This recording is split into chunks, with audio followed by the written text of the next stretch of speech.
pikir untuk memulai bisnis atau sudah berada di tahap awal, saya memiliki sebuah buku untuk Anda, yakni Million Dollar Weekend dari Noah Kagan. Saya sudah banyak membaca buku bisnis, namun kebanyakan dari buku-buku tersebut lebih banyak berisi teori dan sedikit yang berisikan contoh tindakan nyatanya. Kebanyakan hanya berbicara panjang lebar mengenai teori dan sedikit sekali yang menunjukkan langkah konkret nyata yang bisa langsung Anda lakukan. Tapi buku ini berbeda. Saya langsung berpikir untuk membagikan isinya kepada Anda, membagikan isi yang telah saya pelajari kepada Anda agar bisa Anda terapkan ke dalam bisnis Anda atau ke dalam rencana bisnis yang akan Anda lakukan. Jadi, hari ini saya akan membagikan 4 pelajaran utama dari buku ini, yang mana 4 pelajaran tersebut akan membuat perbedaan saat Anda memulai bisnis Anda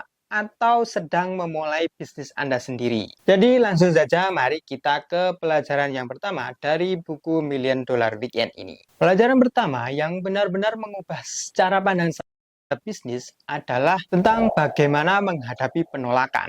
Dan bahkan lebih dari itu, yakni tentang bagaimana menetapkan tujuan dari penolakan. Mungkin Anda merasa bingung apa dari maksud kedua yang saya sampaikan tadi. Akan saya jelaskan nanti lebih jelasnya sehingga Anda bisa menerima dengan baik apa yang akan saya sampaikan tersebut. Ada sebuah kutipan yang sangat berkesan bagi saya dari buku Million Dollar Weekend ini. Kutipannya adalah, Anda tidak akan pernah menjual apapun jika Anda tidak bisa menghadapi orang lain dan meminta apa yang Anda inginkan. Ini mengingatkan saya bahwa dalam bisnis, kita seringkali takut untuk benar-benar meminta apa yang sebenarnya kita inginkan. Kebanyakan dari kita berharap bahwa orang lain mengetahui apa yang kita inginkan. Kita hanya memberi petunjuk dan mencoba mempengaruhi secara halus. Tapi sesungguhnya pada akhirnya, untuk mendapatkan apa yang kita inginkan, kita harus meminta secara langsung kepada orang lain atas apa yang kita inginkan. Buku ini menyarankan bahwa kita perlu menetapkan tujuan dari sebuah penolakan. Ya, Anda benar. Tujuan untuk ditolak. Mengapa? Karena semakin banyak kita menyampaikan permintaan, maka akan semakin banyak kesempatan kita untuk mendapatkan jawaban dari mereka, yakni jawaban berupa jawaban ya. Misalkan tingkat konversi Anda adalah 4-5%. Artinya adalah ketika Anda berbicara kepada 100 orang, maka 4-5 orang akan menjadi klien Anda. Jadi, Anda perlu berbicara dengan setidaknya kepada 100 orang untuk mendapatkan tingkat konversi seperti itu. Jadi di sini Anda perlu menetapkan tujuan, yakni mendapatkan 100 penolakan untuk mendapatkan beberapa jawaban ya. Itulah yang dimaksudkan dengan Anda harus menetapkan tujuan penolakan. Saya tahu ini terdengar sangat menakutkan, khususnya bagi Anda yang begitu takut untuk ditolak. Namun ini adalah cara yang benar-benar efektif untuk meningkatkan bisnis Anda.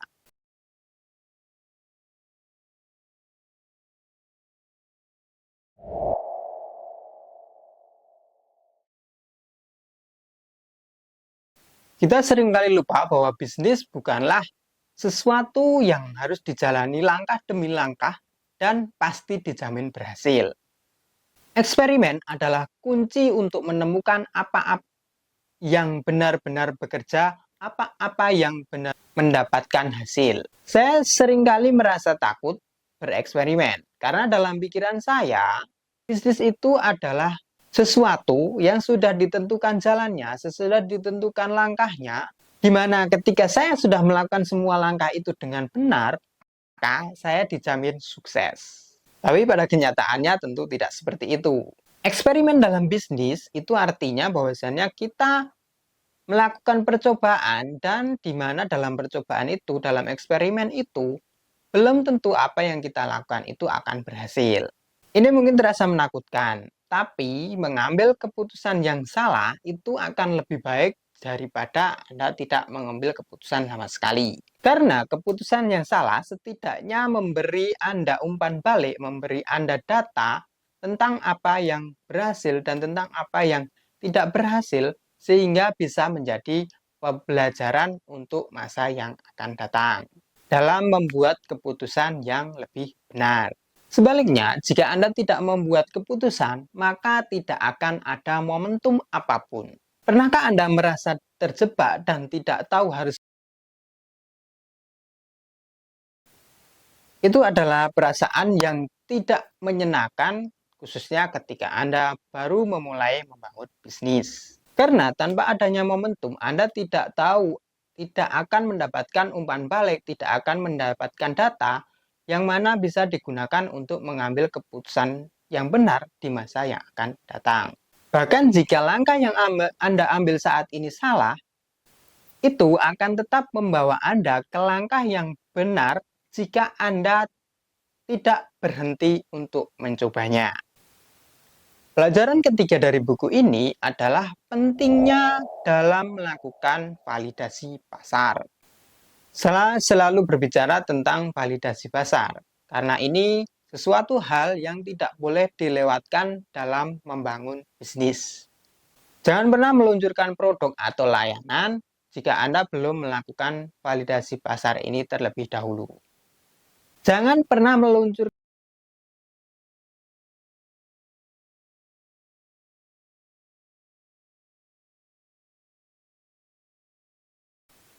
Tidak peduli seberapa bagus ide dari yang Anda ingin pasarkan, jika tidak ada orang yang mau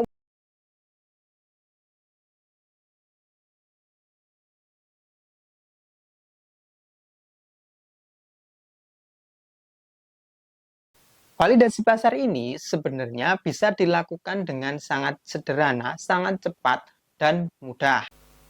Noah, penulis buku ini, memberikan definisi yang sederhana dari validasi, yakni menemukan 3 pelanggan dalam 48 jam yang mau membayar atas ide Anda tersebut.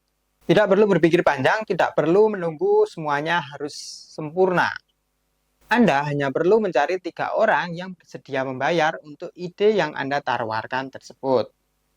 Contohnya, jika Anda ingin menjadi seorang freelance copywriter, jangan memulai dengan membuat website, tapi sebaliknya tawarkan kepada 3 orang apakah mereka bersedia dibantu untuk membuat sebuah iklan Facebook dengan bayaran sebesar $20. Dengan cara ini Anda bisa langsung mendapatkan umpan balik dan melihat seberapa besar minat atas ide yang Anda tawarkan tersebut. Dengan cara ini Anda bisa menghemat waktu dan uang jika tidak ada yang berminat atas tawaran Anda tersebut. Pelajaran keempat dari buku ini yang tampaknya sederhana dan seringkali dilupakan adalah untuk berhenti mencoba menjadi bisnis yang besar dan pengusaha yang sukses di hari pertama. Kita seringkali terlalu fokus pada tujuan besar, yakni misalkan menghasilkan jutaan. Sehingga kita melupakan pentingnya untuk memulai dari sesuatu yang kecil terlebih dahulu.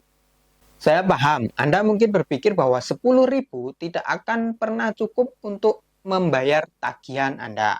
Tapi 10.000 itu adalah langkah pertama untuk mendapatkan 100.000, mendapatkan 1 juta, 10 juta, bahkan untuk mendapatkan 100 juta selanjutnya.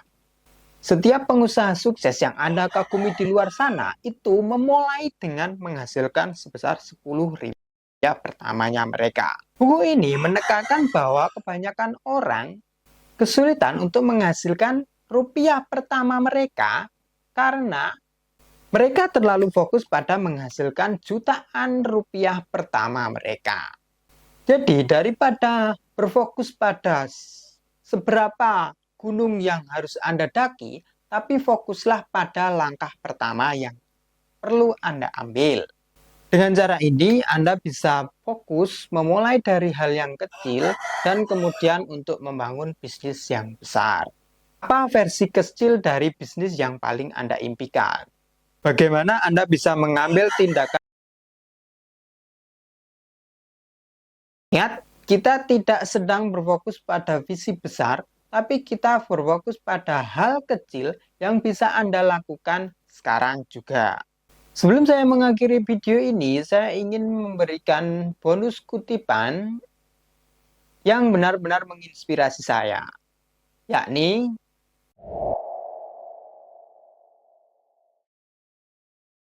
komunitas yang terdiri dari 100 orang yang benar-benar mengenal Anda, menyukai, mempercayai Anda, akan mengalahkan kepuasan jangka pendek dari 10.000 orang yang tidak peduli sama sekali dengan Anda. Kutipan ini sangat berarti bagi saya. Kutipan ini mengingatkan saya bahwa saya harus lebih fokus pada kualitas daripada kuantitas. Setelah merenung cukup lama, saya menyadari bahwa sebenarnya saya tidak berfokus untuk meraih 1 juta subscriber saya. Itu bukanlah sesuatu hal yang benar penting bagi saya.